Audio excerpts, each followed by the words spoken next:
Rais wa Jamhuri ya Muungano wa Tanzania, Mheshimiwa Dr. Samia Suluhu Hassan amekutana na kuzungumza na mwenyekiti na mtendaji mkuu wa Dangote Group, Alhaji Aliko Dangote, Ikulu Dar es Salaam. Mazungumzo hayo yalielekeza katika kuimarisha ushirikiano kati ya serikali na makampuni ya Dangote katika maeneo ya nishati, viwanda, bandari, gesi, mbolea na miundombinu. Pia Dangote ameipongeza serikali kwa kuboresha mazingira na biashara pamoja na uwekezaji na kutatua changamoto za wawekezaji nchini. Pia amesema hatua za serikali katika kutatua changamoto zilizokuwa zikikabili shughuli za kiwanda cha saruji cha Dangote mkoani Mtwara zimeongeza jitihada na fursa na uwekezaji pamoja na kuongeza imani kwa kampuni hiyo ya Dangote kushirikiana na nchi ya Tanzania. Na hapa namnukuu akisema, nataka nikushauri kwa dhati na kukushukuru kwa kutatua changamoto nyingi za uwekezaji katika kiwanda cha saruji Mtwara. Ulipoingia madarakani tulikuwa na changamoto nyingi,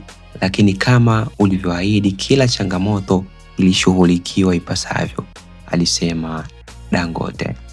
Hayo ndio yaliyojiri baina ya Dr. Samia Suluhu Hassan, Rais wa Jamhuri ya Muungano wa Tanzania, pamoja na Aliko Dangote ambaye ni mwenyekiti na mkurugenzi wa makampuni ya Dangote Group, na akielekezwa kuwa ni mwekezaji ambaye amefanya uwekezaji wake mkubwa Tanzania. Lakini hivi siku za karibuni Dangote alikuwa na ishu yake kati ya Tanzania pamoja na Kenya, na kama ulivyomsikia rais wa Kenya alivyokuja nchini Tanzania alisema kwamba wamefanya mazungumzo na walishauriana kwamba kiwanda kile cha kusafisha mafuta kiwepo nchini Tanzania.